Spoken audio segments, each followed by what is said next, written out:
Welcome to the SSLC online class of EduPlanet. EduPlanetൻ്റെ online ക്ലാസ്സിലേക്ക് എല്ലാവർക്കും സ്വാഗതം. നമ്മൾ മാത്തമാറ്റിക്സിൻ്റെ മൂന്നാമത്തെ ചാപ്റ്റർ ആയിട്ടുള്ള മാത്തമാറ്റിക്സ് ഓഫ് ചാൻസ് അഥവാ സാധ്യതകളുടെ ഗണിതം എന്നുള്ള ചാപ്റ്ററിനെ കുറിച്ചാണ് ഡിസ്കസ് ചെയ്തുകൊണ്ടിരിക്കുന്നത്. അതിൻ്റെ പാർട്ട് 2 ആണ് ഇന്ന് ഡിസ്കസ് ചെയ്യുന്നത്. കൂടുതലായിട്ട് പാഠഭാഗങ്ങളിലെ ചോദ്യങ്ങളും അതിൻ്റെ ഉത്തരങ്ങളുമാണ് നമ്മൾ ഇന്ന് ഡിസ്കസ് ചെയ്യുന്നത്. അപ്പോൾ ടെക്സ്റ്റ് ബുക്കിലെ ക്വസ്റ്റ്യൻസ് ഒക്കെ വളരെ ഈസി ആയിട്ടുള്ള ക്വസ്റ്റ്യൻസ് ആണ്. നമ്മൾ കഴിഞ്ഞ ക്ലാസ്സിൽ ചെയ്ത ചോദ്യങ്ങളൊക്കെ നന്നായിട്ട് വർക്കൗട്ട് ചെയ്തിട്ടുണ്ട് എന്നുള്ള അതിൻ്റെ അടിസ്ഥാനത്തിലാണ് നമ്മൾ പാഠഭാഗങ്ങളിലെ ഓരോ കണക്കുകളും ചെയ്യുന്നത്. അപ്പോൾ കൃത്യമായിട്ട് ശ്രദ്ധിക്കുക. ഇതിൻ്റെ അടിസ്ഥാനത്തിൽ ഒരുപാട് വർക്കുകൾ തരുന്നുണ്ട്. ആ വർക്കുകളൊക്കെ നിങ്ങൾ സ്വയം ചെയ്ത് നോക്കിയിട്ട് പ്രാക്ടീസ് ചെയ്തിട്ട് അതിൻ്റെ ഉത്തരങ്ങൾ അയയ്ക്കുക. അപ്പോൾ നമുക്ക് പാഠഭാഗങ്ങളിലെ ചോദ്യങ്ങളിലേക്ക് പോവാം. ഒന്നാമത്തെ ചോദ്യം നോക്കുക. A box contains 6 black and 4 white balls. If a ball is taken from it, what is the probability of it being black and the probability of it being white? വളരെ സിമ്പിൾ ആയിട്ടുള്ള ചോദ്യമാണ്. ബേസിക് ലെവൽ ക്വസ്റ്റ്യൻ എന്ന് പറയാം. ഒരു പെട്ടിയിൽ 6 കറുത്ത പന്തും 4 വെളുത്ത പന്തും ഉണ്ട്. ഇതിൽ നിന്നൊരു പന്തെടുത്താൽ അത് കറുത്തതാകാനുള്ള സാധ്യത എന്താണ്? നമുക്ക് നോക്കാം. ഒരു പെട്ടിയൊക്കെ വരച്ച് നോക്കാം. ഒരു പെട്ടിയുണ്ട് എന്ന് സങ്കല്പിക്കുക. ഈ പെട്ടിയിൽ 6 കറുത്ത പന്ത്, 6 ബ്ലാക്ക്, മാത്രമല്ല 4 വെളുത്ത പന്ത്, 4 white. Okay, 6 black and 4 white. Then how many balls are there in the box? എത്ര പന്തുകൾ ഉണ്ടാവും ഈ പെട്ടിയിൽ? ടോട്ടൽ 10. അപ്പോൾ ആകെ എത്ര എന്നുള്ളതാണ് നമ്മൾ എപ്പോഴും എവിടെ എഴുതുക? താഴെ എഴുതുക, 10 അല്ലേ? ഇനി അതിൽ ചോദ്യം ഇതാണ്, അത് കറുത്തതാകാനുള്ള സാധ്യത എന്ത് അല്ലേ? അപ്പോൾ കറുത്തത് കിട്ടാനുള്ള ചാൻസ് എത്രയാണ് വരിക? ആകെ എത്ര കറുത്തതാണ്? 6. ആകെ എത്ര പന്തുകളുണ്ട്? 10. അപ്പോൾ 6/10 അതാണ് ആൻസർ. ഇനി വെളുത്തത് കിട്ടാനുള്ള ചാൻസ് എത്രയാണ്? നിങ്ങൾക്ക് ഈസി ആയിട്ട് പറയാലോ. ആകെ എത്ര വെളുത്തത്? 4. ആകെ എത്ര പന്തുകൾ? 10. സോ 4/10. അപ്പോൾ ഇവിടെ സാധ്യത എഴുതിയപ്പോൾ എല്ലാവരും ശ്രദ്ധിച്ചല്ലോ. ഇവിടെ അതിന് ഡിനോമിനേറ്റർ ഛേദം അംശത്തേക്കാൾ വലുതാണ്. Denominator is always greater than the numerator. Okay, simple question അല്ലേ? Yes. Then move to the second question. Question വലുതാവുന്നതിനനുസരിച്ച് നമ്മുടെ ആൻസർ ചെറുതായി വരും കേട്ടോ. ശ്രദ്ധിക്കാം. There are 3 red balls and 7 green balls in a bag. 8 red and 7 green balls in another.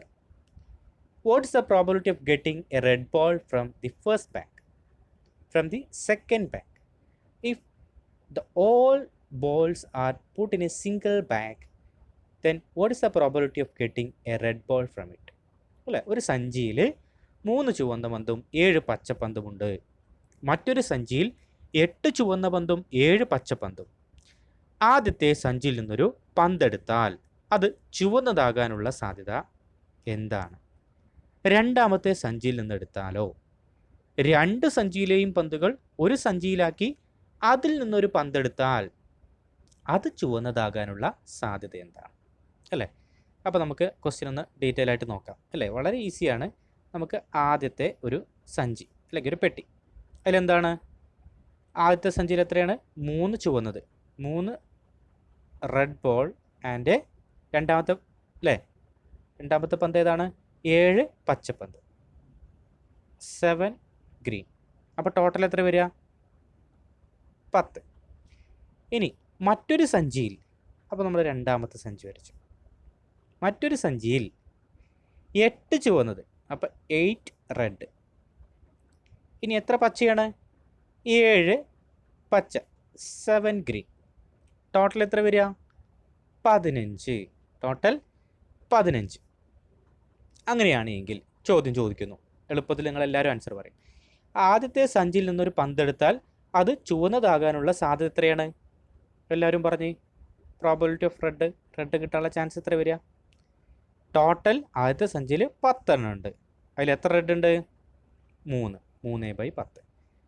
രണ്ടാമത്തെ സഞ്ചിയിൽ നിന്ന് എടുത്താലോ? രണ്ടാമത്തെ സഞ്ചിയിൽ നിന്ന് എടുത്ത് അല്ലെങ്കിൽ രണ്ടാമത്തെ ബാഗിൽ നിന്ന് എടുത്തു കഴിഞ്ഞാൽ, സെക്കൻഡ് ബാഗിൽ നിന്ന് എടുത്തു കഴിഞ്ഞാൽ അത് റെഡ് ആവാനുള്ള ചാൻസ് എത്രയാണ്? രണ്ടാമത്തെ ബാഗിൽ നിന്ന് എടുത്തു കഴിഞ്ഞാൽ രണ്ടാമത്തെ ബാഗിൽ ആകെ 15 എണ്ണം. അതിൽ എത്ര റെഡാണ്? 8 എണ്ണം. 8/15. അത് ഈസിയാണ് അല്ലേ? ഇനി അടുത്ത മൂന്നാമത്തെ ക്വസ്റ്റ്യൻ നോക്കിക്കേ. 2 സഞ്ചിയിലെയും പന്തുകൾ എന്ന് പറഞ്ഞാൽ ഈ റെഡും ഈ 8 റെഡും കൂടിയും കൂട്ടിയിട്ട് വേറൊരു സഞ്ചിയിലേക്ക് നമ്മൾ ഡെപ്പോസിറ്റ് ചെയ്തെന്ന് വിചാരിക്കാം. അതേപോലെ ഈ 7 ഗ്രീനും ഈ 7 ഗ്രീനും ഇവിടേക്ക് ഡെപ്പോസിറ്റ് ചെയ്യും. അപ്പോൾ ടോട്ടൽ എത്രയും? 3ഉം 8ഉം 11 അല്ലേ? പുതിയ സഞ്ചിയിലേക്ക് മാറ്റുമ്പോൾ നമുക്ക് എന്താ വരിക? 11 അല്ലേ? 3ഉം 8ഉം 11 റെഡും 7 ഗ്രീനും 7 ഗ്രീനും 14 ഗ്രീനും. ടോട്ടൽ എത്ര വരിക? 25 അല്ലേ? ഇനി ഇതാണ് ചോദ്യം. ഈ 2 സഞ്ചിയിലെയും അല്ലെങ്കിൽ 2 ബാഗിലെയും പന്തുകൾ നമ്മൾ പുതിയൊരു വലിയ ബാഗിലേക്ക് മാറ്റിയിട്ടുണ്ട്. ഇനി ഈ പുതിയ ബാഗിൽ നിന്ന് രണ്ടും കൂടി കൂട്ടിച്ചേർത്തിട്ടുള്ള പന്തുകൾ ഈ പുതിയ ബാഗിൽ നിന്നും എടുത്തു കഴിഞ്ഞാൽ അത് ചുവന്നതാകാനുള്ള സാധ്യത എത്രയാണ്? നിങ്ങൾ തന്നെ പറയും. എത്ര വരെ? ആകെ 25. അതിൽ എത്ര ചുവന്നതാ? 11. 11/25 അല്ലേ? ഇത്രയേ ഉള്ളൂ ഈ ചാപ്റ്റർ അല്ലേ? ശ്രദ്ധിച്ചു കഴിഞ്ഞാൽ ഈസി ആയിട്ട് ആൻസർ ചെയ്യാൻ പറ്റും. ഓക്കെ, അപ്പോൾ ഈ 2 കണക്കുകളും വളരെ ബേസിക് ലെവൽ ക്വസ്റ്റ്യൻസ് ആണ്. സാധ്യത എന്നുള്ള ചാപ്റ്റർ നിങ്ങൾക്ക് മനസ്സിലായോ ഇല്ലേ എന്നുള്ളത് ഈ 2 ചോദ്യത്തിൻ്റെ ഉത്തരം നിങ്ങൾക്ക് കിട്ടിയിട്ടില്ല എങ്കിൽ നിങ്ങൾ മനസ്സിലാക്കിയത് മനസ്സിലായിട്ടില്ല. ഇത് എല്ലാവർക്കും കിട്ടിയിട്ടുണ്ടാവും അല്ലേ? വളരെ ലോജിക്ക് ഉപയോഗിച്ചുകൊണ്ട് ചെയ്യാൻ പറ്റുന്ന 2 ചോദ്യങ്ങളാണ് ഇപ്പോൾ നമ്മൾ ചെയ്തത്. ഇനി നമുക്ക് കൂടുതൽ ചോദ്യങ്ങൾ ചെയ്യാം. നോക്കുക, മൂന്നാമത്തെ ചോദ്യം. 1 is asked to say a 2-digit number. What is the probability of it being a perfect square? അതായത് ഒരാളോട് ഒരു 2 അക്ക സംഖ്യ പറയാൻ ആവശ്യപ്പെടുന്നു. പറയുന്ന സംഖ്യ പൂർണ്ണവർഗമാകാനുള്ള സാധ്യത, പെർഫെക്റ്റ് സ്ക്വയർ. ഓക്കെ, നമുക്ക് നോക്കാം. ഒരാളോട് ഒരു 2 അക്ക സംഖ്യ പറയാൻ പറഞ്ഞു കഴിഞ്ഞാൽ 2 അക്ക സംഖ്യ തുടങ്ങുന്നത് എവിടുന്നാ? 10ൽ നിന്ന്. 2 അക്ക സംഖ്യ അവസാനിക്കുന്നതോ? 99. അപ്പോൾ ആകെ 2 അക്ക സംഖ്യകൾ എത്രയുണ്ട്? നമുക്ക് നോക്കാം. നമ്മൾ ആദ്യം 1, 2 എന്ന് എഴുതുമ്പോൾ 9 വരെ പോകും, പിന്നെ 10 അല്ലേ? ദെൻ 99, 100. അപ്പോൾ നമ്മൾ എന്ത് ചെയ്യും? ഈ 100ഉം ഒഴിവാക്കും. അതേപോലെ തന്നെ 1 മുതൽ 9 വരെയുള്ള സംഖ്യകൾ ഒഴിവാക്കും. അങ്ങനെ ടോട്ടൽ എത്ര ഒഴിവാക്കും? 10 ഒഴിവാക്കും. 10 സംഖ്യകൾ ഒഴിവാക്കും. കാരണം അതൊന്നും 2 അക്ക സംഖ്യയല്ല. അപ്പോൾ ബാക്കി എത്ര സംഖ്യകളുണ്ടാവും? ആലോചിച്ചാൽ മനസ്സിലാവും. 1 മുതൽ 100 വരെ എഴുതുമ്പോൾ 10 സംഖ്യകൾ ഒഴിവാക്കി കഴിഞ്ഞു. ബാക്കി വരുന്ന സംഖ്യകൾ എത്ര ഉണ്ടാവും? 90. അപ്പോൾ 90 2 അക്ക സംഖ്യകളാണ് ആകെ 2 അക്ക സംഖ്യകൾ, 2-digit നമ്പേഴ്സ് എന്ന് പറയുന്നത്, 90 നമ്പേഴ്സ്. ഇനിയാണ് നമ്മളോട് ചോദ്യം ചോദിക്കുന്നത്. എന്താണ് ചോദിക്കുന്നത്? ഒരാളോട് ഒരു 2 അക്ക സംഖ്യ പറയാൻ ആവശ്യപ്പെടുന്നു. അയാൾ ഏത് സംഖ്യയും പറയാം അല്ലേ? 10 പറയാം, 15 പറയാം, 20 പറയാം, 28 പറയാം അല്ലേ? 76 പറയാം. അങ്ങനെ ഏത് നമ്പർ പറയാം. അങ്ങനെ പറയുന്ന സംഖ്യ എന്തായിരിക്കണം? പെർഫെക്റ്റ് സ്ക്വയർ അഥവാ പൂർണ്ണവർഗ സംഖ്യ എന്ന് നമ്മൾ പറയും. അപ്പോൾ എന്താണ് പൂർണ്ണവർഗ സംഖ്യ? നിങ്ങൾ നോക്കിക്കേ. പൂർണ്ണവർഗ സംഖ്യകൾ നോക്കുക. 1, 1ൻ്റെ സ്ക്വയർ 1 അല്ലേ? 2ൻ്റെ സ്ക്വയർ 4, 9, 16, 25, ദെൻ 36, അതേപോലെ തന്നെ 49, ദെൻ 8, 64, 81, 100. ഇങ്ങനെ പോകുന്ന സംഖ്യകളെയാണ് നമ്മൾ എന്ത് പറയുക? പെർഫെക്റ്റ് സ്ക്വയർ എന്ന് പറയാം. അങ്ങനെ പെർഫെക്റ്റ് സ്ക്വയർ ആയിട്ടുള്ള എത്ര 2 അക്ക സംഖ്യകളുണ്ട് നോക്കിക്കേ. ഇതാ 16, 25, 36, 49, 64, 81. 100 പറ്റില്ല, കാരണം 3 അക്ക സംഖ്യ. 1, 4, 9 പറ്റില്ല. അതൊക്കെ 1-digit നമ്പറാണ്, ഒരക്ക സംഖ്യയാണ്. അപ്പോൾ ആകെ എത്ര വന്നിട്ടുണ്ട്? 3ഉം 3ഉം 6. അപ്പോൾ നമ്മുടെ സാധ്യത എത്രയാണ്? ഒരാളോട് ഒരു 2 അക്ക സംഖ്യ പറയാൻ ആവശ്യപ്പെട്ടാൽ അയാൾ പറയുന്ന 2 അക്ക സംഖ്യ ഒരു പൂർണ്ണവർഗമാകാനുള്ള സാധ്യത, ഒരു പെർഫെക്റ്റ് സ്ക്വയർ ആകാനുള്ള ചാൻസ് എന്ന് പറയുന്നത് എന്തായിരിക്കും വരിക? ആകെ ചാൻസ് 90. അതിൽ പെർഫെക്റ്റ് സ്ക്വയർ വരാനുള്ള ചാൻസ് 6. 6/90. വേണമെങ്കിൽ വെട്ടി ചെറുതാക്കിയിട്ട് 1/15 എന്നൊക്കെ എഴുതാം. ഓക്കെ, 1/15 എന്ന് എഴുതാം. ഓക്കെ, ഇതാണ് ചോദ്യം. ഇത്രയേ ഉള്ളൂ. ഒരാളോട് 2 അക്ക സംഖ്യ പറയാൻ ആവശ്യപ്പെടുന്നു. അയാൾ പറയാവുന്ന 2 അക്ക സംഖ്യകൾ 90 എണ്ണം ഉണ്ട്. അതിൽ പെർഫെക്റ്റ് സ്ക്വയർ പൂർണ്ണവർഗ സംഖ്യകൾ എത്ര വരുന്നുണ്ട്? നമ്മൾ നോക്കി. 6 വരുന്നുണ്ട്. 16, 25, 36, 49, 64, 81. അങ്ങനെയാണെങ്കിൽ ചാൻസ്, പ്രോബബിലിറ്റി, സാധ്യത എന്ന് പറയുന്നത് 6/90 ആയിരിക്കും. ഓക്കെ, ഇനി ഒരു ഡിഫറെൻറ്റ് ക്വസ്റ്റ്യനിലേക്ക് നോക്കുക. Numbers from 1 to 50 are written on slips of paper and put in a box. A slip is to be drawn from it, but before doing so, one must make a guess about the number, either prime number or a multiple of 5. Which is the better guess? Why? 1 മുതൽ 50 വരെയുള്ള എണ്ണൽ സംഖ്യകൾ ഓരോന്നും ഓരോ കടലാസ് കഷ്ണങ്ങളിൽ എഴുതി ഒരു പെട്ടിയിലിട്ടിട്ടുണ്ട്. ഇതിൽ നിന്നൊരു കടലാസ് എടുക്കണം. അതിനു മുമ്പ് കിട്ടാൻ പോകുന്ന സംഖ്യയെക്കുറിച്ച് സംഖ്യ അഭാജ്യ സംഖ്യ എന്നോ 5ൻ്റെ ഗുണിതമെന്നോ ഒരു ഊഹവും പറയണം. ഏത് ഊഹം പറയുന്നതാണ് നല്ലത്, എന്തുകൊണ്ട്? ഓക്കെ, ചോദ്യം വ്യക്തമായെന്ന് വിചാരിക്കുന്നു. അതായത് 1 മുതൽ 50 വരെയുള്ള സംഖ്യകളൊക്കെ നമ്മളൊരു പെട്ടിയിൽ എഴുതിയിട്ടിട്ടുണ്ട് അല്ലേ. അപ്പം നമുക്കത് പെട്ടി നമ്മൾ നേരത്തെ വരച്ചതുപോലെ തന്നെ ഒരു പെട്ടിക്ക് വരച്ച് കാണിക്കാം. 1 മുതൽ 50 വരെയുള്ള നമ്പറുകൾ 1, 2 എന്ന് പറഞ്ഞിട്ട് അങ്ങനെ ആകെ എത്ര ഉണ്ടാവും? 50 നമ്പറുകൾ നമ്മൾ ഒരു പെട്ടിയിലിട്ടിട്ടുണ്ട്. അപ്പോൾ 2 പേര് നമ്മളൊരു ഗെയിം പോലെ നിങ്ങൾ എടുക്കുക അതിനെ. എന്നിട്ട് എന്ത് ചെയ്യുന്നു? ആ പെട്ടിയിൽ നമ്മൾ ഓരോ നമ്പർ എടുക്കാൻ പോവുക. നമ്പർ എടുക്കുമ്പോൾ എന്ത് ചെയ്യണം? ആദ്യത്തെ ആൾ രണ്ടാമത്തെ ആളും ഓരോന്ന് പറയണം അല്ലേ. അപ്പോൾ ആദ്യത്തെ ആൾ എന്ത് പറയണം? ഒരു ഗസ് പറയണം. കിട്ടാൻ പോകുന്ന സംഖ്യ ഒരാൾ 5ൻ്റെ ഗുണിതവും അല്ല എങ്കിൽ അഭാജ്യ സംഖ്യ, പ്രൈം നമ്പർ. ആ രീതിയിലാണ് അതിനെ പറയേണ്ടത്. അപ്പം നമ്മൾ ഏത് പറയേണ്ടതാണ് നല്ലത്? അല്ലെങ്കിൽ ആ കിട്ടാൻ പോകുന്ന സംഖ്യ അഭാജ്യ സംഖ്യ കിട്ടാനാണ് കൂടുതൽ ചാൻസ്, അഥവാ 5ൻ്റെ ഗുണിതം മൾട്ടിപ്പിൾ ഓഫ് 5 കിട്ടാനാണ് കൂടുതൽ ചാൻസ് എന്നുള്ളതാണ് നമ്മളിവിടെ പറയേണ്ടത്. അപ്പം നമുക്ക് നോക്കാം. നമ്മൾ ആദ്യം 5ൻ്റെ ഗുണിതങ്ങൾ എഴുതി നോക്കാം. 5ൻ്റെ ഗുണിതങ്ങൾ ഏതൊക്കെ വരിക? 5, 10, 15, 20, 25, 30, 35, 40, 45, 50. ഇത്രയും ഗുണിതങ്ങളാണ് 5ൻ്റെ ഗുണിതങ്ങൾ വരിക, മൾട്ടിപ്പിൾ ഓഫ് 5 അല്ലേ. എത്ര എണ്ണം വരുന്നുണ്ട്? 10 എണ്ണം. അപ്പോൾ 5ൻ്റെ ഗുണിതം കിട്ടാനുള്ള ചാൻസ് എത്രയായിരിക്കും? നമുക്കിത് തന്നെ പറയാം. എത്രയാണ്? 10/50 അല്ലേ. ആകെ 50 എണ്ണത്തിൽ നമുക്ക് 10 എണ്ണം 5ൻ്റെ ഗുണിതം കിട്ടാനുള്ള ചാൻസ് ഉണ്ട്. അതേപോലെ തന്നെ നമ്മളിവിടെ പറയേണ്ട മറ്റൊരു കാര്യം എന്താണ്?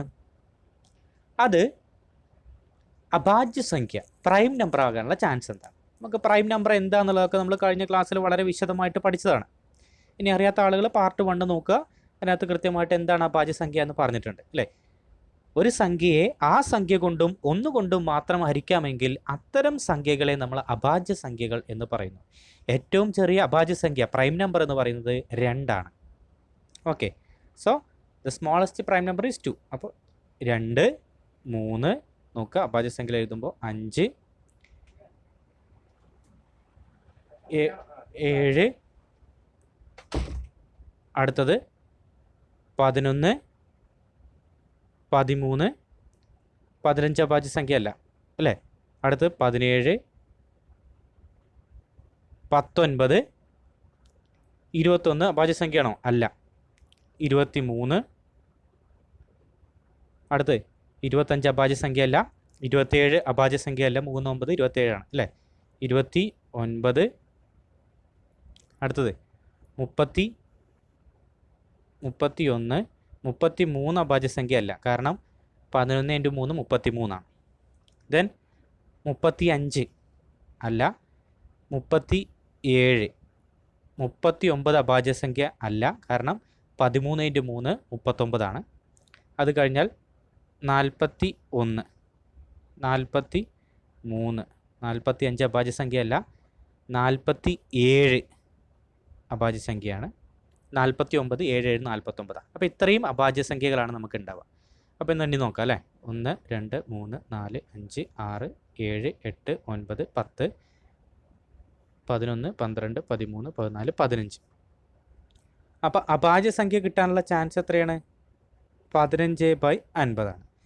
അപ്പോൾ ഇനി ഇത് നോക്കിയിട്ട് നിങ്ങൾ തന്നെ പറ അല്ലേ. 5ൻ്റെ ഗുണിതം പറയുന്നതാണോ അല്ല എങ്കിൽ അഭാജ്യ സംഖ്യ പറയുന്നതാണ് നല്ലത്? ഏത് ഊഹം പറയുന്നതാണ് നല്ലത്? ഏതാണ് ബെറ്റർ ഗസ്? ബെറ്റർ ഗസ് ഏതാണ്? ഒരു സംശയമല്ല, പ്രൈം നമ്പറാണ്. കാരണം പ്രൈം നമ്പറാണ് കൂടുതൽ വരിക. 5ൻ്റെ മൾട്ടിപ്പിൾ അല്ലേ, 5ൻ്റെ കൂടി നിന്ന് കുറച്ചേ വരുന്നുള്ളൂ. അതാണ് ഈ ചോദ്യം അല്ലേ. നോടി നോക്കുക, 1 മുതൽ 50 വരെയുള്ള എണ്ണൽ സംഖ്യകൾ ഓരോന്നും കടലാസ് കഷ്ണങ്ങൾ ഏതൊരു പെട്ടിയിലിട്ടുണ്ട്. ഇതിൽ നിന്നൊരു കടലാസ് എടുക്കണം. അതിന് മുമ്പ് എന്ത് ചെയ്യണം? നമ്മളൊരു ഗസ് നടത്തണം.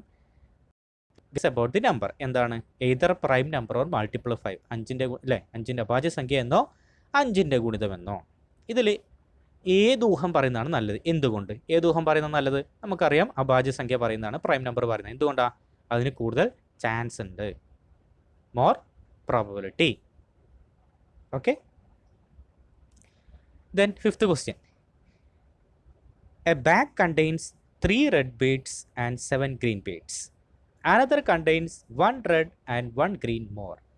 The probability of getting a red from which bag is more?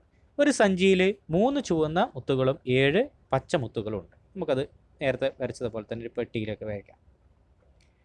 എന്താ പറയുന്നത്? ഒരു സഞ്ചിയിൽ 3 ചുവന്നത്, 3 റെഡ്, 7 പച്ച, 7 ഗ്രീൻ. ടോട്ടൽ എത്രയാണ്? 10. മറ്റൊരു സഞ്ചിയിൽ എന്താണ്? ഓരോന്ന് കൂടുതലാണ് എന്ന് പറഞ്ഞാൽ എന്താണ്? ഇവിടെ 3 റെഡ് ആണെങ്കിൽ 4 റെഡ് എന്ന് വരും. പിന്നെയോ 7 ഗ്രീൻ ആണെങ്കിൽ 8 ഗ്രീൻ എന്ന് വരും. അപ്പോൾ ടോട്ടൽ എത്ര വരിക? 12. ഇനി ചോദിച്ചിരിക്കുന്നത് എന്താണ്? അങ്ങനെയാണെങ്കിൽ നമ്മൾ ഓരോ പെട്ടിയിൽ നിന്നും മുത്തെടുക്കുമ്പോൾ ചുവന്നത് കിട്ടാൻ സാധ്യത കൂടുതൽ ഏതിൽ നിന്ന് എടുക്കുമ്പോഴാണ്? ആദ്യത്തെ പെട്ടിയിൽ നിന്ന് എടുക്കുമ്പോഴാണ് ചുവന്നത് കിട്ടാനുള്ള ചാൻസ് കൂടുക, അത് രണ്ടാമത്തെ പെട്ടിയിൽ നിന്ന് എടുക്കുമ്പോഴാണ്? നമുക്കൊന്ന് നോക്കാം. ആദ്യത്തെ പെട്ടിയിൽ നിന്ന് എടുക്കുകയാണെങ്കിൽ ചുവന്നത് കിട്ടാനുള്ള ചാൻസ് എത്രയാണ്? ആകെ 10, ചുവന്നത് കിട്ടാൻ എത്ര ചാൻസ്? 3. 3/10. രണ്ടാമത്തെ പെട്ടിയിൽ നിന്ന് എടുക്കുകയാണെങ്കിലോ ചുവന്നത് കിട്ടാനുള്ള ചാൻസ് എത്രയാണ്? ആകെ 12, ചുവന്നത് കിട്ടാനുള്ള ചാൻസ് 4. അപ്പോൾ ഇവിടെ നമ്മൾ നോക്കേണ്ടത് 3/10 ആണോ 4/12 ആണോ വലുത് എന്ന് നോക്കണം. ഇത് ഏത് ചാൻസാണ് കൂടുതൽ നോക്കണം. ഇതിലേത് ഭിന്നസംഖ്യയാണെങ്കിൽ ഏത് ഫ്രാക്ഷനാണ് വലുത് എന്ന് നമുക്ക് അറിയാം. അതിനെന്താ ചെയ്യാറുള്ളത്? 3/10, 4/12 നോക്കുക.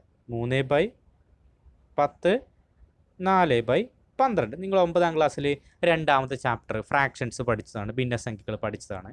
അങ്ങനെയാണെങ്കിൽ 2 ഭിന്നസംഖ്യകൾ വരുമ്പോൾ ഏത് ഭിന്നസംഖ്യയാണ് വലുത് എന്ന് കണ്ടെത്താൻ വേണ്ടി നമ്മൾ എന്താ ചെയ്യുക?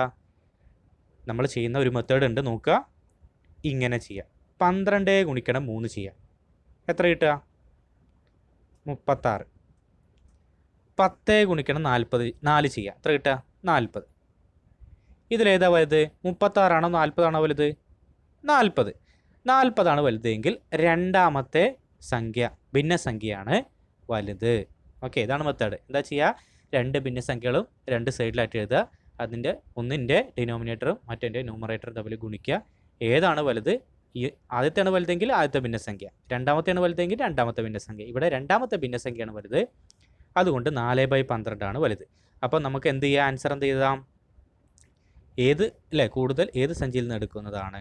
രണ്ടാമത്തെ സഞ്ചിയിൽ നിന്ന് എടുക്കുന്നതാണ് നല്ലത് അല്ലേ. അപ്പോൾ നമ്മുടെ കൺക്ലൂഷനായിട്ട് എഴുതാം. It is better to take a red bead from second bag is good, അല്ലെങ്കിൽ ബെറ്റർ എന്ന് നമുക്ക് പറയാം അല്ലേ. രണ്ടാമത്തെ സഞ്ചിയിൽ നിന്ന് എടുക്കുന്നതാണ് നല്ലത്, അവിടെ കൂടുതൽ സാധ്യത ഉണ്ട്.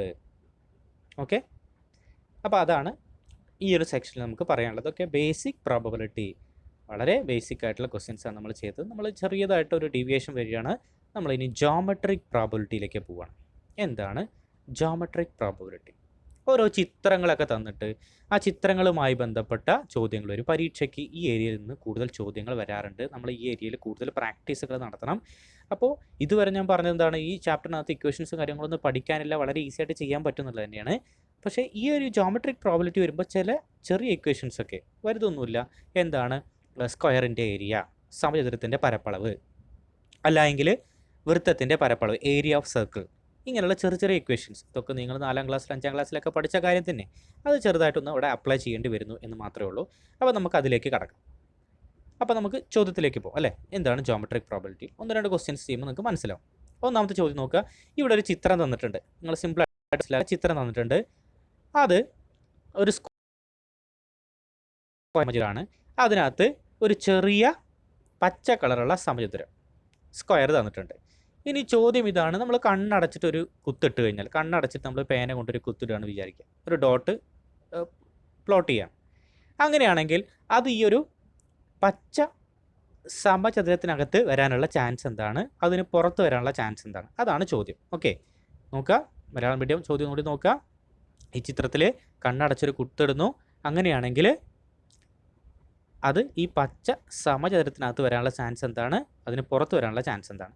അപ്പോൾ ഇത്തരം ചോദ്യങ്ങൾ വരുമ്പോൾ, ജോമെട്രിക് പ്രോബബിലിറ്റീസ് വരുന്ന സമയത്ത് നമ്മൾ കൃത്യമായിട്ട് നമ്മൾ ശ്രദ്ധിക്കേണ്ട കാര്യം എന്താണെന്ന് ചോദിച്ചു കഴിഞ്ഞാൽ, ഒരു ചിത്രം കിട്ടിക്കഴിഞ്ഞാൽ ആ ചിത്രത്തിനെ തുല്യ ഭാഗങ്ങളാക്കി മാറ്റാൻ സാധിക്കുമോ ഇല്ലയോ എന്ന് നമ്മൾ ആദ്യം നോക്കണം.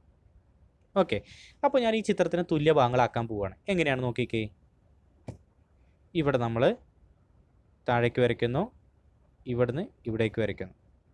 നോക്കിക്കേ, ഇപ്പോൾ എത്ര തുല്യ ഭാഗങ്ങളായി? ഇതാ ഇവിടെ 1 2 3 4 5 6 7 8 അല്ലേ? അങ്ങനെ നമ്മൾ 8 തുല്യ ഭാഗങ്ങളാക്കി മാറ്റി. അപ്പോൾ ആകെ എത്ര ഭാഗങ്ങളുണ്ട്, പാർട്ടുകളുണ്ട്? എല്ലാ പാർട്ടും ഒരേപോലെയാണ്, 8 പാർട്ടുകളുണ്ട്. അങ്ങനെയാണെങ്കിൽ അത് ഈ പച്ച സമചതുരത്തിനകത്ത് വരാനുള്ള ചാൻസ് എന്താണ്? ആകെ 8 ഭാഗങ്ങളുണ്ട്. അതിൽ എത്ര ഭാഗങ്ങൾ പച്ച സമചതുരത്തിനകത്ത്, ആ ഒരു ഗ്രീൻ സ്ക്വയറിനകത്ത് വരുന്നുണ്ട്? 4 ഭാഗങ്ങൾ വരുന്നുണ്ട്. അപ്പോൾ ആകെ സാധ്യത എത്രയാണ്? ഇവിടുത്തെ സാധ്യത എത്ര വരിക? ആകെ 8 എണ്ണം. അതിൽ എത്ര എണ്ണം ഈ പച്ചക്കകത്ത് വരുന്നുണ്ട്? 4 എണ്ണം. സോ ചാൻസ് എത്രയാണ്? 4/8. വെട്ടി ചെറുതാക്കി കഴിഞ്ഞാൽ 1/2 എന്ന് വരും. 1 4 4 2 4 8 1/2. എളുപ്പമല്ലേ ഈ ചോദ്യം? അല്ലേ, വളരെ എളുപ്പമുള്ള ചോദ്യമാണ്. അപ്പോൾ ഓരോ ചിത്രങ്ങൾ കിട്ടുന്ന സമയത്ത് നമുക്ക് ഇതുമായി ബന്ധപ്പെട്ട് അതിനെ ഈക്വൽ പാർട്ടാക്കി മാറ്റാൻ, തുല്യ ഭാഗങ്ങളാക്കി മാറ്റാൻ പറ്റില്ലേ നമ്മൾ നോക്കാം. അപ്പോൾ ആ രീതിയിലുള്ള ചോദ്യങ്ങൾ ചെയ്തിട്ട് നമുക്ക് മറ്റ് ചോദ്യങ്ങളിലേക്ക് പോകാം. നമുക്ക് എളുപ്പമുള്ള ചോദ്യങ്ങൾ ചെയ്തതിന് ശേഷം കോംപ്ലിക്കേറ്റഡ് ചോദ്യങ്ങളിലേക്ക് പോകും. ഇവിടെ നോക്കുക, അടുത്ത ചോദ്യം ഇതാണ്. A triangle got by joining alternative vertices of a regular hexagon. ഇതെന്താണ്? ഒരു സമഷഡ്ഭുജമാണ്. ആ സമഷഡ്ഭുജത്തിൻ്റെ ഓരോ മൂലകളും ഇടവിട്ടുകൊണ്ട് നമ്മൾ വരച്ചിരിക്കുന്ന ഒരു ത്രികോണമാണ് ആ പച്ച കളറിൽ കാണുന്നത്. അങ്ങനെയാണ് എങ്കിൽ നമ്മൾ കണ്ണടച്ചൊരു കുത്തിട്ട് കഴിഞ്ഞാൽ അത് ഈ ഒരു പച്ച ത്രികോണത്തിനകത്ത് വരാനുള്ള ചാൻസ് എന്താണ്, അതിന് പുറത്ത് വരാനുള്ള ചാൻസ് എന്താണ്? അകത്ത് വരാനുള്ള ചാൻസ് നോക്കിയാൽ മതി, പുറത്ത് വരാനുള്ള ചാൻസ് നമുക്ക് ഓട്ടോമാറ്റിക്കലി എന്ന് മനസ്സിലാവും. അപ്പോൾ ഇങ്ങനെയുള്ള ചോദ്യമാണ് എങ്കിൽ നമ്മൾ ആദ്യം എന്താ ചെയ്യേണ്ടത്? ഇതിന് തുല്യ ഭാഗങ്ങളാക്കി മാറ്റാൻ സാധിക്കുമോ ഇല്ലയോ എന്ന് നമ്മൾ നോക്കുന്നു. അപ്പോൾ എങ്ങനെ നോക്കുക? 2-3 രീതിയിൽ ചെയ്യാം. അപ്പോൾ അത് ഒരു രീതിയിൽ ഞാൻ പറയുന്നു. ആദ്യം നമ്മളിതിൻ്റെ സെൻറ്റർ ഒന്ന് മാർക്ക് ചെയ്തു. ഓക്കെ, സെൻറ്റർ മാർക്ക് ചെയ്തിട്ട് ഞാൻ എന്ത് ചെയ്തു? ഇതിൻ്റെ ഈ മൂലയിലേക്ക് വരച്ചു, ഇവിടുന്ന് ഇവിടേക്ക് വരച്ചു, ഇവിടുന്ന് ഇവിടേക്ക് കണക്ട് ചെയ്തു. ഇപ്പോൾ നോക്കിക്കഴിഞ്ഞാൽ ഞാനിതിനെ 6 തുല്യ ഭാഗങ്ങളാക്കി മാറ്റി. 1 2 3 4 5 6 തുല്യ ഭാഗങ്ങളാക്കി മാറ്റി. അതിലെത്ര തുല്യ ഭാഗങ്ങൾ ഈ ഒരു പച്ച ത്രികോണത്തിനകത്ത്, ട്രയാങ്കിളിനകത്തുണ്ട്? 3 എണ്ണം. അപ്പോൾ സാധ്യത എത്രയാണ് ത്രികോണത്തിനകത്ത് വരാനുള്ള സാധ്യത? 3/6. എത്ര വരിക? 1/2. ഇനി ചില ആളുകൾ ഇത് വേറെ രീതിയിലും ചെയ്യാം കേട്ടോ. ചില ആളുകൾ എന്ത് ചെയ്യും? ഇതിനകത്തേക്ക് കണക്ട് ചെയ്യും, ഇങ്ങനെ കണക്ട് ചെയ്യും, ഇവിടെ നിന്ന് ഇവിടേക്ക് കണക്ട് ചെയ്യും, അതേപോലെ തന്നെ ഇവിടെ നിന്ന് ഇവിടേക്കും കണക്ട് ചെയ്യും. അപ്പോൾ നോക്കുമ്പോൾ നിങ്ങൾക്ക് തുല്യമായിട്ട് 12 ഭാഗങ്ങൾ കിട്ടും. അപ്പോൾ നോക്കുമ്പോൾ ഈ ഒരു പച്ചക്കകത്ത് തന്നെ വരും 6 തുല്യ ഭാഗങ്ങൾ വരും. അപ്പോൾ ചാൻസ് എത്ര വരിക? 6/12 എന്ന് വരും. ഈ 6/12 വെട്ടിച്ചെറുതാക്കിയാൽ നമുക്ക് 1/2 തന്നെ കിട്ടുക. അപ്പോഴും സെയിം ആൻസർ തന്നെ. അപ്പോൾ നിങ്ങൾക്ക് പല രീതിയിൽ, ഒരു ചിത്രത്തിന് നിങ്ങൾക്ക് പല രീതിയിൽ എന്ത് ചെയ്യാം? തുല്യ ഭാഗങ്ങളാക്കി മാറ്റാൻ സാധിക്കും. അതിൽ തന്നെ സാധ്യതകൾ ഒക്കെ ഈക്വൽ ആയിട്ടാണ് അവസാനം നമുക്ക് വരിക കേട്ടോ. അപ്പോൾ അതിനകത്ത് ടെൻഷൻ അടിക്കേണ്ട. 6/12 കിട്ടിയത്, ഇപ്പുറത്ത് 3/6 കിട്ടിയത്. രണ്ടും വെട്ടി ചെറുതാക്കി കഴിഞ്ഞാൽ ആൻസർ എത്ര കിട്ടുന്നത്? 1/2 ആണ്. സോ അതിനകത്ത് കൺഫ്യൂഷൻസ് വേണ്ട, നമുക്ക് ഈസി ആയിട്ട് ചെയ്യാൻ പറ്റും. അടുത്ത ചോദ്യം, ഇത് നമുക്ക് ഈസി ആയിട്ട് ചെയ്യാം. A regular hexagon formed by 2 overlapping equilateral triangles. 2 സമഭുജ ത്രികോണങ്ങൾക്കിടയിൽ രൂപപ്പെട്ടിരിക്കുന്ന ഒരു സമഷഡ്ഭുജം. പച്ച കളർ കണ്ടല്ലോ. ഇനി അങ്ങനെയാണ് എങ്കിൽ നമ്മൾ കണ്ണടച്ചൊരു കുത്തിട്ട് കഴിഞ്ഞാൽ ഈ പച്ച കളറ് ചെയ്ത ഭാഗത്ത്, അല്ലെങ്കിൽ ഈ ഒരു സമഷഡ്ഭുജത്തിനകത്ത്, റെഗുലർ ഹെക്സഗനകത്ത് പോയിന്റ് വരാനുള്ള ചാൻസ് എന്താണ്? ആ ഒരു കുത്ത് അതിനകത്ത് വരാനുള്ള ചാൻസ് എന്താണ്? അപ്പോൾ നമ്മൾ എന്ത് ചെയ്യുന്നു? ഇതിനെ തുല്യ ഭാഗങ്ങളാക്കി മാറ്റണം അല്ലേ? അപ്പോൾ എന്താ ചെയ്യുക? ഇവിടെ നിന്ന് ഇവിടേക്ക് വരയ്ക്കുന്നു. ഇവിടെ നിന്ന് ഇവിടേക്ക് വരയ്ക്കുന്നു 2, ഇവിടെ നിന്ന് ഇവിടേക്ക് കണക്ട് ചെയ്യും. ഇപ്പോൾ നോക്കിക്കേ എത്ര തുല്യ ഭാഗങ്ങളായി. പുറത്ത് 1 2 3 4 5 6, അകത്ത് എത്ര ഉണ്ട്? അവിടെയും അല്ലേ 1 2 3 4 5 6, ടോട്ടൽ എത്ര വരിക? 12 എണ്ണം. അപ്പോൾ ഈ ഒരു പച്ച ഹെക്സഗനകത്ത്, റെഗുലർ ഹെക്സഗനകത്ത് സമഷഡ്ഭുജത്തിനകത്ത് വരാനുള്ള ചാൻസ് എത്രയാണ്? ആകെ 12. അതെപ്പോഴും താഴെയാണ് എഴുതുക. അതിലെത്ര എണ്ണം ഈ പച്ച കളർ ചെയ്ത ഭാഗത്ത് വരുന്നുണ്ട്? 6 എണ്ണം. അപ്പോൾ 6/12 വെട്ടിച്ചെറുതാക്കി കഴിഞ്ഞാൽ 1/2. അധികവും ഇങ്ങനെ ഈക്വൽ പാർട്ടാക്കി മാറ്റാൻ കഴിയുന്ന ചോദ്യങ്ങളുടെ ആൻസറുകളൊക്കെ 1/2 ആണ് കൂടുതലായിട്ടും വരുന്നത് കേട്ടോ. അത് ചിലപ്പോൾ മാറാം. അപ്പോൾ നിങ്ങൾ എപ്പോഴും അങ്ങനെയാണ് പറഞ്ഞിട്ട് 1/2 എഴുതി വയ്ക്കരുത്. ചിത്രത്തിൽ അതിനനുസരിച്ച് ചെയ്തിട്ട് നോക്കണം. ഓക്കെ, അപ്പോൾ ഇനി നമുക്ക് കുറച്ച് ഇക്വേഷൻസ് വെച്ച് ചെയ്യാനുള്ള ചോദ്യങ്ങൾ നോക്കാം. അതിനകത്തുള്ള വരുന്ന ഒന്നാണ് ഇത്. A square with all vertices on a circle. മൂലകളെല്ലാം ഒരു വൃത്തത്തിൽ ആയി വരച്ച സമചതുരം. അപ്പോൾ ഈ ചിത്രത്തിനകത്ത് നമ്മൾ കണ്ണടച്ചൊരു കുത്തിട്ട് കഴിഞ്ഞാൽ ആ കുത്ത് ഈ സമചതുരത്തിനകത്ത് വരാനുള്ള സാധ്യത എന്താണ് എന്നുള്ളതാണ് ചോദിക്കേണ്ടത്. അപ്പോൾ നമുക്ക് ഈ ഒരു ചിത്രത്തിന് നമ്മൾ നേരത്തെ ചെയ്തതുപോലെ ഒന്നും എന്ത് ചെയ്യാൻ പറ്റില്ല, തുല്യ ഭാഗങ്ങളാക്കി മാറ്റാൻ എളുപ്പത്തിൽ സാധിക്കില്ല, റിസ്ക്കാണ്. ഓക്കെ, അപ്പോൾ അതുകൊണ്ട് ഇത്തരം ചോദ്യങ്ങൾ നമ്മൾ ചെയ്യുമ്പോൾ എന്ത് വേണം, നമ്മൾ ഇക്വേഷൻസ് ഉപയോഗിക്കണം. എന്തൊക്കെ ഇക്വേഷൻസ് ഉപയോഗിക്കേണ്ടത് നോക്കുക. ആദ്യം നിങ്ങൾ ശ്രദ്ധിക്കേണ്ടത് ഇതിൽ വലിയ ചിത്രം ഏതാണ്, ചെറിയ ചിത്രം ഏതാണെന്ന് ഐഡൻറ്റിഫൈ ചെയ്യണം. ഇതിൽ വലിയ ചിത്രം ഏതാണ്? വൃത്തം, സർക്കിളാണ്. അതുകൊണ്ട് സർക്കിളിൻ്റെ ഏരിയ, വൃത്തത്തിൻ്റെ പരപ്പളവ് സമം എഴുതി വയ്ക്കുക. Okay, area of circle is equal to എന്താ വരിക?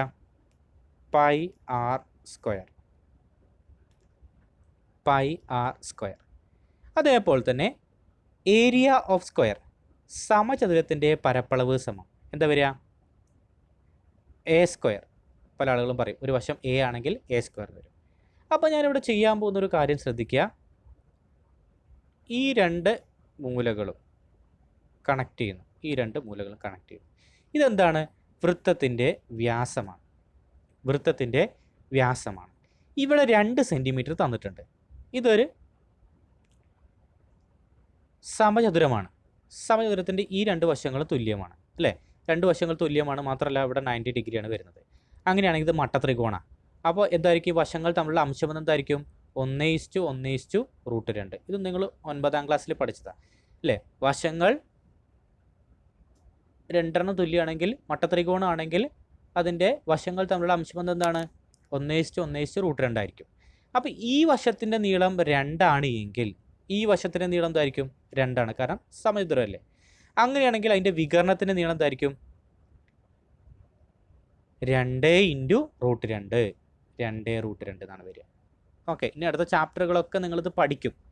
വശങ്ങൾ 1:1/√2 ആയിട്ടുള്ള മട്ടത്രികോണാണിത്. അതുകൊണ്ട് അതിൻ്റെ ഒരു വശം 2 ആണെങ്കിൽ അടുത്ത വശം 2, അതിൻ്റെ മൂന്നാമത്തെ വശം ആ വശത്തിൻ്റെ √2 മടങ്ങായിരിക്കും. എന്ന് പറഞ്ഞാൽ 2√2 ആയിരിക്കും അതിൻ്റെ ഈ വശം. ഓക്കെ ആണല്ലോ. അപ്പോൾ സമചതുരത്തിൻ്റെ പരപ്പളവ് a². ആ a എത്ര തന്നിട്ടുണ്ട്? എത്രയാണ്? 2. അപ്പോൾ 2² എത്ര വരിക? 4 അല്ലേ? അല്ലെങ്കിൽ നമുക്ക് എഴുതാം a². 2² ആണ്, a² ആണ് 4. ഇനി πr² ആണ്. ഈ കിട്ടിയിരിക്കുന്ന 2√2 എന്താണ്? ഈ വൃത്തത്തിൻ്റെ വ്യാസമല്ലേ? വൃത്തത്തിൻ്റെ വ്യാസമാണ് നമുക്ക് എന്ത് കിട്ടിയത്? ഡയമീറ്റർ ആണ് നമുക്ക് 2√2 കിട്ടിയത്. അപ്പോൾ πr² 6 വേണ്ടത്. അപ്പോൾ ഡയമീറ്ററിൻ്റെ വ്യാസത്തിൻ്റെ പകുതി എടുത്താൽ മതി. ഇവിടെ 2√2 ആണെങ്കിൽ അതിൻ്റെ പകുതി എന്ന് പറയുന്നത് എന്തായിരിക്കും അല്ലേ? 2√2 അതിൻ്റെ പകുതി എടുക്കുക. അപ്പോൾ ഈ 2 വെട്ടിപ്പോകും. ബാക്കി എന്ത് കിട്ടും? √2. അപ്പോൾ ആരം എത്ര വരിക? √2. അപ്പോൾ നമുക്ക് എന്ത് കിട്ടും ഇവിടെ? π√2². എന്താ കിട്ടുക? π√2². അപ്പോൾ നോക്കുക, π√2 സ്ക്വയർ എടുത്താൽ എന്താ വരിക? √2 × √2 എത്ര വരിക? 2. ഓക്കെ, ഏതൊരു റൂട്ട് സംഖ്യയുടെയും സ്ക്വയർ എടുത്തു കഴിഞ്ഞാൽ റൂട്ട് പോയിട്ട് ആ നമ്പർ മാത്രമാണ് വരിക. അപ്പോൾ എത്ര വരിക? 2. അല്ലെങ്കിൽ നമുക്കിതിനെ 2π എന്ന് വിളിക്കാം. ഇതാണ് 2π. ക്ലിയർ ആവുന്നുണ്ടോ? അപ്പോൾ ഇത്രയേ ഉള്ളൂ. നമ്മൾ ഒരു വൃത്തം ഉണ്ടായിരുന്നു, ആ വൃത്തത്തിനകത്ത് ഒരു സമചതുരമുണ്ട്. അങ്ങനെയാണെങ്കിൽ നമ്മൾ കണ്ണടച്ചൊരു കുത്തിട്ട് കഴിഞ്ഞാൽ, ഒരു ഡോട്ട് നമ്മൾ പ്ലോട്ട് ചെയ്ത് കഴിഞ്ഞാൽ അത് സമചതുരത്തിനകത്ത് വരാനുള്ള സാധ്യത എന്താണ് എന്നുള്ളതാണ് ചോദ്യം. അപ്പോൾ നമ്മളെന്താ ചെയ്തത്? ആദ്യം ഈ ചിത്രത്തിനെ തുല്യ ഭാഗങ്ങളാക്കി മാറ്റാൻ സാധിക്കുമെന്ന് നോക്കി. ഈക്വൽ പാർട്സ് ആയിട്ട് ഡിവൈഡ് ചെയ്യാൻ പറ്റുമെന്ന് നോക്കി. പറ്റില്ല, റിസ്ക് ആണ്. അതുകൊണ്ട് നമുക്ക് എന്ത് ചെയ്യണം? ഇത്തരം ചോദ്യങ്ങളുടെ ആൻസറുകൾ കണ്ടെത്തുന്നത് അതിൻ്റെ പരപ്പളവ്, ഏരിയ എന്നുള്ള കോൺസെപ്റ്റ് ഉപയോഗിച്ചുകൊണ്ടാണ്. അപ്പോൾ അതുകൊണ്ട് നമ്മൾ ആദ്യം എന്ത് നോക്കി? ഏറ്റവും വലിയ ചിത്രം ഏതാണെന്ന് നോക്കി. വൃത്തം, സർക്കിളാണ്. അതുകൊണ്ട് സർക്കിളിൻ്റെ ഏരിയ, വൃത്തത്തിൻ്റെ പരപ്പളവ് πr² എഴുതി വെച്ചു. ഇനി ഏറ്റവും ചെറിയ ചിത്രം ഏതാ നോക്കി? അത് സ്ക്വയറാണ്, സമചതുരമാണ്. സമചതുരത്തിൻ്റെ പരപ്പളവ് a². സമചതുരത്തിൻ്റെ ഒരു വശം 2 എന്ന് തന്നിട്ടുണ്ട്. അങ്ങനെയാണെങ്കിൽ സമചതുരത്തിൻ്റെ പരപ്പളവ് 2² 4 നമുക്ക് കിട്ടി. ഓക്കെ, അത് 4 എന്ന് കിട്ടി. ഇനി നമുക്ക് ഇതിൻ്റെ ഈ വൃത്തവും സമചതുരവുമായിട്ട് കണക്ട് ചെയ്യണം. എന്നാലേ ചോദ്യത്തിന് നമുക്ക് ഈസി ആയിട്ട് ആൻസർ ചെയ്യാൻ പറ്റുള്ളൂ. അങ്ങനെ കണക്ട് ചെയ്യുന്നതിന് വേണ്ടിയിട്ട് ഞാൻ എന്ത് ചെയ്തു? ഈ സമചതുരത്തിൻ്റെ വികരണം അങ്ങ് വരച്ചു, ഡയഗണൽ അങ്ങ് വരച്ചു. ആ ഡയഗണൽ വരച്ചപ്പോൾ അതെന്താണ്? അത് വൃത്തത്തിൻ്റെ വ്യാസമാണ്, സർക്കിളിൻ്റെ ഡയമീറ്ററാണ്. അപ്പോൾ ഈ രണ്ട് വശങ്ങളും 2, 2 എന്നാണ് വന്നിരിക്കുന്നത്. സമചതുരത്തിൻ്റെ, സ്ക്വയറിൻ്റെ ഈ രണ്ട് വശങ്ങളും തുല്യമാണ്. മാത്രമല്ല ഇത് സമചതുരത്തിൻ്റെ പകുതി ആയതുകൊണ്ട് ഇവിടെ എന്താ വരിക? 90 ഡിഗ്രിയാണ് വരിക. അതുകൊണ്ട് 45, 45, 90 ഡിഗ്രി ആയിട്ടുള്ള ഒരു ത്രികോണമാണ്, ഒരു ട്രയാങ്കിളാണ് നമുക്ക് കിട്ടിയിരിക്കുന്നത്. അതുകൊണ്ട് അതിൻ്റെ വശങ്ങൾ തമ്മിലുള്ള അംശബന്ധം എന്തായിരിക്കും? 1:1:√2 ആയിരിക്കും. അപ്പോൾ ഈ രണ്ട് വശങ്ങളും 2, 2 എന്നാണെങ്കിൽ മൂന്നാമത്തെ വശം എന്തായിരിക്കും? ഇവിടെ 1, 1 ആയതുകൊണ്ട് √2, 2, 2 ആയതുകൊണ്ട് 2√2 അല്ലേ? അപ്പോൾ നമുക്ക് കിട്ടി ഈ ഒരു വികരണത്തിൻ്റെ നീളം അല്ലെങ്കിൽ ഡയമീറ്ററിൻ്റെ നീളം, ഈ ഒരു വ്യാസത്തിൻ്റെ നീളം 2√2 എന്ന് കിട്ടി. നമുക്ക് 2√2 വ്യാസം വേണ്ട, നമുക്കതിൻ്റെ ആരം മതി, റേഡിയസ് മതി. അതുകൊണ്ട് 6 ആണ് നമുക്ക് കിട്ടേണ്ടത്. 6 എന്ന് പറഞ്ഞാൽ എന്താണ്? വ്യാസത്തിൻ്റെ പകുതി, ഡയമീറ്ററിൻ്റെ പകുതി. അപ്പോൾ 2√2ൻ്റെ പകുതി എടുത്തു, 2, 2 വെട്ടിപ്പോയി, ബാക്കി √2 കിട്ടി. അതാണ് ആരം എന്ന് പറയുന്നത്, വൃത്തത്തിൻ്റെ ആരം. ഇനി നമുക്ക് πr² കൊടുക്കാം. π × 6 എത്ര കിട്ടി നമുക്ക്? √2, √2² ഏതൊരു സംഖ്യയുടെയും റൂട്ട് സംഖ്യയുടെ സ്ക്വയർ എടുത്തു കഴിഞ്ഞാൽ കിട്ടുന്ന ഉത്തരം എന്തായിരിക്കും? അപ്പോൾ 2. അപ്പോൾ π √2² എടുത്തപ്പോൾ 2, π2 അല്ലെങ്കിൽ നമുക്ക് എന്ത് ചെയ്യാം? അതിനെ 2π എന്ന് വിളിക്കാം. ഓക്കെ, അപ്പോൾ ഇത്രയും നമ്മൾ ചെയ്തു വെച്ചു. ഇനി നമുക്ക് ആൻസറിലേക്ക് പോകണം. അപ്പോൾ ആൻസറിലേക്ക് പോകുമ്പോൾ നമ്മൾ സാധ്യത സമം ഏറ്റവും വലിയ ചിത്രത്തിൻ്റെ പരപ്പളവ്, ഏരിയ, ഏറ്റവും വലിയ ചിത്രത്തിൻ്റെ ഏരിയ, പരപ്പളവ് നമ്മൾ എന്ത് ചെയ്യും? താഴെയാണ് എഴുതുക. ഏറ്റവും വലിയ ചിത്രത്തിൻ്റെ പരപ്പളവ് എന്തായിരുന്നു? അതാണ് നമ്മുടെ, നോക്കുക, അതാണ് നമ്മുടെ സർക്കിൾ, വൃത്തം. അതിൻ്റെ പരപ്പളവ് എത്രയാണ്? 2π അല്ലേ? അപ്പോൾ നമുക്കത് താഴെ എഴുതാം, 2π. ഇനി ഏറ്റവും ചെറിയ പിക്ചറിൻ്റെ, ഏറ്റവും ചെറിയ ചിത്രത്തിൻ്റെ പരപ്പളവ് അതെന്താണ്? സ്ക്വയറാണ്, സമചതുരമാണ്. അതിൻ്റെ പരപ്പളവ് എത്രയാണ്? 4. അത് നമുക്ക് തന്നിട്ടുണ്ട്. ഓക്കെ, അപ്പോൾ നമ്മൾ എഴുതി 4 എന്ന് നമ്മൾ എഴുതുന്നു. ഇനി നമ്മൾ വെട്ടിച്ചെറുതാക്കുന്നു. 1, 2, 2 അല്ലേ? 2, 2, 4. അപ്പോൾ 2/π. അപ്പോൾ നമുക്ക് എത്ര ആൻസർ കിട്ടിയത്? 2/π. ഇത് ശരിയല്ലേ? പൈയുടെ വാല്യൂ 3.14. അതുകൊണ്ട് ന്യൂമറേറ്റർ ചെറുതും ഡിനോമിനേറ്റർ വലുതും തന്നെയാണ്. ഇവിടെ ഛേദം പൈയുടെ വില 3.14 ആയതുകൊണ്ട് നമുക്ക് വേണമെങ്കിൽ അങ്ങനെ എഴുതാം, 3.14 അപ്രോക്സിമേറ്റ് വിലയാണ്.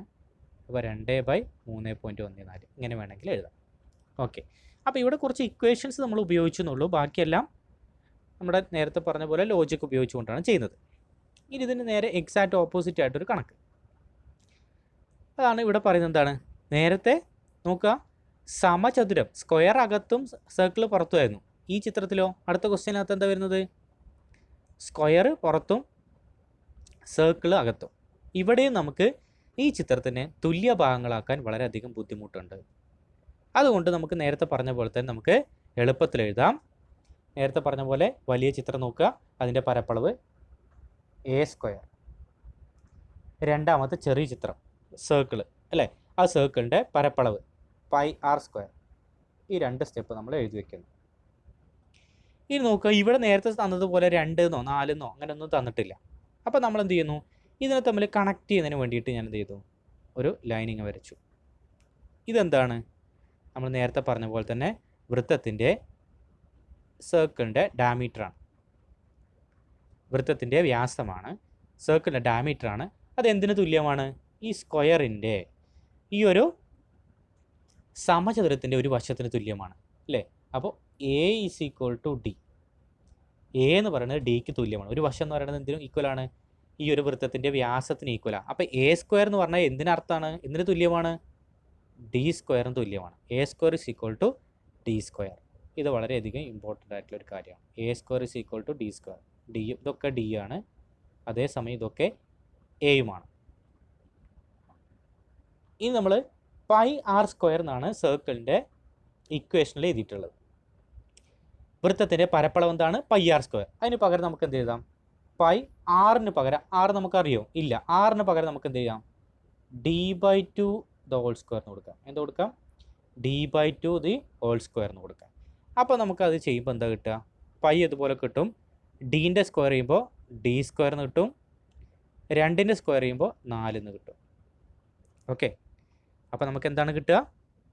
പൈ ഡീൻ്റെ സ്ക്വയർ ചെയ്യുമ്പോൾ ടി സ്ക്വയർ, 2ൻ്റെ സ്ക്വയർ ചെയ്യുമ്പോൾ 4. So pi D square by 4 എന്ന് കിട്ടും. ഇതാണ് എന്ത്? സർക്കിളിൻ്റെ, വൃത്തത്തിൻ്റെ പരപ്പളവ്, ഏരിയ. സ്ക്വയറിൻ്റെ നമുക്ക് നേരത്തെ കിട്ടിക്കഴിഞ്ഞു, എ സ്ക്വയർ. അതെന്തിന് ഈക്വലാണ്? D square. ഇപ്പോൾ നമുക്ക് എന്ത് കിട്ടി? വലിയ ചിത്രത്തിൻ്റെയും ചെറിയ ചിത്രത്തിൻ്റെയും പരപ്പളവുകൾ നമുക്ക് ഓൾറെഡി കിട്ടിക്കഴിഞ്ഞു. ഇനി നമുക്ക് എന്ത് ചെയ്യണം? അതിൻ്റെ ആൻസറിലേക്ക് പോവാം അല്ലേ? അപ്പോൾ നമുക്ക് ഏറ്റവും വലുത് ഏതാണ്? D square. അപ്പോൾ പ്രോബബിലിറ്റിയിലേക്ക് പോവാം. നോക്കുക, പ്രോബബിലിറ്റി ഈസ് ഈക്വൽ ടു ഏറ്റവും വലുത് ഏതാണ്? നോക്കുക, സ്ക്വയർ. അതിൻ്റെ പരപ്പളവ് എത്രയാണ്? Area D square. അത് നമ്മൾ താഴെ എഴുതി. ഇനി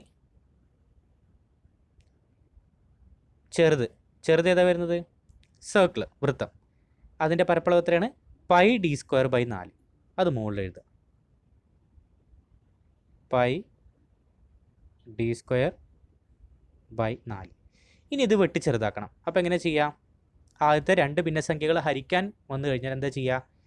ആദ്യത്തെ ഭിന്നസംഖ്യ അതുപോലെ നിർത്തുന്നു. രണ്ടാമത്തെ ഭിന്നസംഖ്യയുടെ വിൽക്രമം, റെസിപ്രോക്കൽ എടുത്തുകൊണ്ട് നമ്മൾ മൾട്ടിപ്ലൈ ചെയ്യും. Pi D square by 4 into ഇതിൻ്റെ റെസിപ്രോക്കൽ എടുക്കുക, 1 ബൈ ഡി സ്ക്വയർ. അപ്പോൾ എന്താവും? ഡി സ്ക്വയറും ക്യാൻസൽ ചെയ്ത് പോകും. ബാക്കി എന്തുണ്ട്? Pi into 1 pi by 4. ഇവിടെയും നോക്കുക, denominator is greater than numerator. ഛേദം അംശത്തേക്കാൾ വലുതായിട്ടാണ് നമുക്ക് കാണാൻ സാധിക്കുന്നത്. ഓക്കെ, അപ്പോൾ ഇതാണ് നമ്മുടെ ജോമെട്രിക് പ്രോബബിലിറ്റിയുമായി ബന്ധപ്പെട്ട ക്വസ്റ്റ്യൻസ് വരുന്നത്. ഓക്കെ, അപ്പോൾ ഇതുമായി ബന്ധപ്പെട്ട ചില ചോദ്യങ്ങൾ തരുന്നു. അത് നിങ്ങൾ വർക്കൗട്ട് ചെയ്യുക. വർക്കൗട്ട് ചെയ്തിട്ട് അതിൻ്റെ ആൻസറുകൾ പോസ്റ്റ് ചെയ്യാം. ഓക്കെ, അപ്പോൾ ഇന്നത്തെ ക്ലാസ് എല്ലാവർക്കും ഇഷ്ടപ്പെട്ടെന്ന് വിചാരിക്കുന്നു. ഇഷ്ടപ്പെട്ടെങ്കിൽ ലൈക്ക് അടിക്കുക. അതേപോലെ നമ്മുടെ ഈ ഒരു യൂട്യൂബ് ചാനൽ നിങ്ങൾ സബ്സ്ക്രൈബ് ചെയ്യുക. പുതിയ വീഡിയോസ് അപ്ലോഡ് ചെയ്യുന്നതിനനുസരിച്ച് നിങ്ങൾക്ക് നോട്ടിഫിക്കേഷൻസ് വരും. അതുപോലെ തന്നെ നമ്മൾ ഇനി ക്ലാസ്സുകൾ തുടർന്നും ഉണ്ടാവും. ക്വസ്റ്റ്യൻ പേപ്പർ ഡിസ്കഷനും ഈസി ഷോർട്ട് കട്ടും ടിപ്സും കാര്യങ്ങളൊക്കെ ആയിട്ട് നമ്മൾ ക്ലാസ്സുകൾ വളരെ എഫക്റ്റീവായിട്ട് മുന്നോട്ട് കൊണ്ടുപോകും. ക്ലാസ്സിനെ കുറിച്ചുള്ള നിങ്ങളുടെ വിലയേറിയ അഭിപ്രായങ്ങൾ കമൻറ്റ് ബോക്സിലിടുക. Okay, thank you. See U.